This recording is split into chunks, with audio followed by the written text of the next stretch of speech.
Hello, Megan. I am fulfilling my challenge now. I am at the Einstein Brothers Bagels at Augsburg College in the... I'm not sure what to call it. It's right by the student lounge. The cafeteria is upstairs. It's like the building where people go to, like, do stuff. There's a meeting room over there that's made of glass, and it's pretty cool, actually. There's some people in there right now. Anyway, so time to talk about some awkward topics. I looked up awkward topics on Google because I wasn't really sure what you wanted, and so I just Googled awkward topics and I found some really good ones. So I wrote them on the title page of my Plays of Oscar Wilde book, and I have 10 of them. Okay, to start with, I have a less horrifying one: past diseases and illnesses. Okay, one of my past diseases, I have many, but one was childhood epilepsy. That was pretty horrible. You know, seizures, they're not fun. You wake up in the middle of the night, you're going like, and foaming at the mouth, and it's very uncomfortable. Then you have to go to the hospital, and you're 7, so you're scared. So, that was freaky. And then being in the hospital for 3 days, it was really boring. I mostly just remember being bored all the time. I watched the movie Atlantis: The Lost Empire like 5 times because that was all I had to watch. It sucked. It was just not a fun experience. Number 2, STDs. Ugh. If that's not inspiration enough to always use birth control, I don't know what is. It's the grossest thing ever. Even like cold sores, which is just herpes on your mouth. That's not something I would want to subject myself to. Be safe, kids. 3, why do men have nipples? I have a better question for you. Why do men have such tiny nipples? They're small. Also, why do some chicks have absurdly large ones?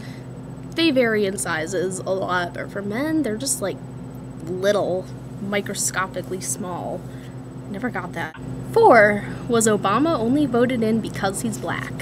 This is something I asked myself, honestly, the year he ran for president. I was like, is he just gonna get voted in so we can have our first black president? I'm all for having a black president, but I'm not sure that's a good reason to base who you're gonna vote for on race alone.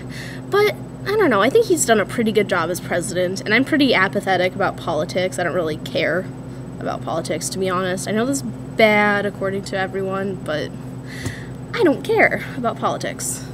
But as far as Obama goes, I think he's done a pretty good job, and that the haters should back off because they're just looking for someone to hate on, because George Bush isn't around anymore. He was such an easy target to hate, and Obama's doing a fine job. It doesn't matter why he was voted in. What he's done so far is great, and everyone needs to back off. He's doing just fine. 5, why do women complain about men and how they can't find any good ones, but then they only date assholes? This bothers me so much for a multitude of reasons when people say this. For one, my boyfriend is kind of an asshole. He's not mean to me. He's a very nice boyfriend, but he's snarky and sarcastic, and I think it's hella funny. I think it's hilarious. I don't know, it's my sense of humor, it's his sense of humor, it works for that reason alone. So that's my reasoning. Other people, Hank Green did a video about this. If you're being friend-zoned, that's not a healthy relationship. I mean, the person's not respecting you, and you're not respecting their right to choose their own romantic partners. It's just not a healthy relationship. So you can't complain about how women only date assholes and don't date nice guys if your idea of nice guys is you. If you've been friend-zoned, because you're not in a good relationship with them. You're not their friend, you're their adoring fan, slave, drone, minion thing. And they're not your friend. They probably realize how you feel and are just using you for their own self-esteem. So just examine your situation a little bit before you go around accusing people of things. Number 6, something having to do with religion.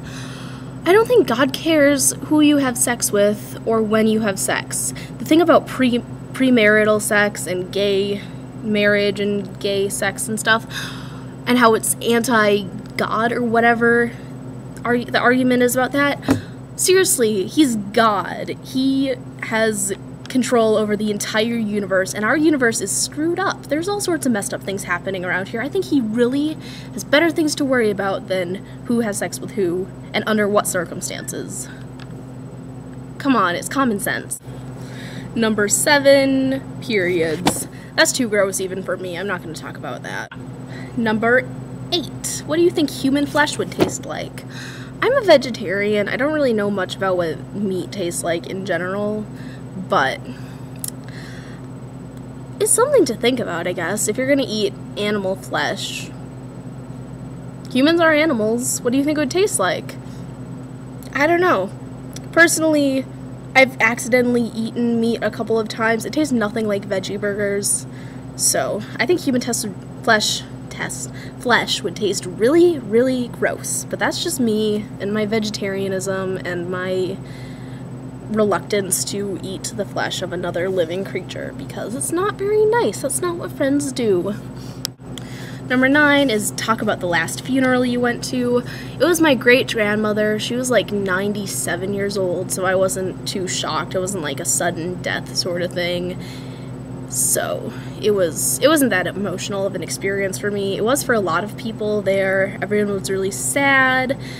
The music that she chose to play wasn't what I would have chosen. It was some country song by some chick about a horse or something.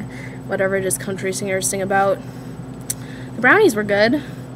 There was some distant relatives that I didn't know I had met. Almost all of them were white, but there was one kid who was like mixed, and he had this really awesome ear gauge that was bright green, and it was the swirly kind, you know, the kind that comes out of your ear into kind of a swirly thing. I think those are kind of cool looking. I mean, I don't like ear stretching that much, but it was bright green and swirly. It was pretty cool. So it wasn't that sad of a funeral. It was just a funeral.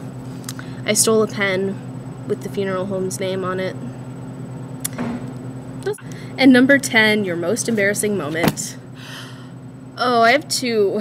The first one isn't that great of a story. I was at my friend's house. It was one of our first times hanging out. It was a male friend, and I was at his house. I hadn't eaten anything that day, but I had like 3 cups of coffee, and that's just not a very good idea in general to drink a lot of coffee on an empty stomach.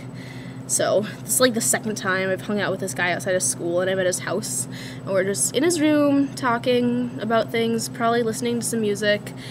It was my friend Kieran, actually. I'm sure I've talked to you quite a bit about him, because, I don't know. Anyway, and then I was like, I bolt up, right, and I'm like, excuse me, I have to throw up, and I ran and I threw up, and that was bad, because I don't like, no one likes vomiting, but in front of other people is just really embarrassing. He was really nice about it. I came back and I was all embarrassed. I was like, do you have any gum? And he was like, sure, do you feel better? He was nice about it, but I was still so mortified for so long. And the second one, I don't know if I've told you this story before or not, but it was before I started dating Nick, but I had a total crush on him. We were sitting in the computer lab at my school talking about something, and I noticed, I'm like, oh my god, this kid has the most gorgeous eyes I have ever seen. He has really pretty eyes. They're like the bluest of blues, the Charles Dickens over-describing Smurf drowning in an ocean of blues. And I was just like, dude, he has such pretty eyes. And I opened my mouth to say something along the lines of, wow, you have gorgeous eyes. What came out of my mouth was, wow, you have very nice eyeballs. And immediately afterward, I was like, what did I just say? And I was like, ugh. But he laughed about it, and he was like, thanks. But I was just, for like a week afterwards, I was like, what did I just say? That was so stupid. That goes on the list of stupidest things I've ever said, for sure. It was bad. Okay, that concludes my challenge. I hope it fulfilled your requirements enough. If not, I'm willing to redo it. This wasn't as horrible as I was expecting. Anyway, I will see you on Tuesday. Bye!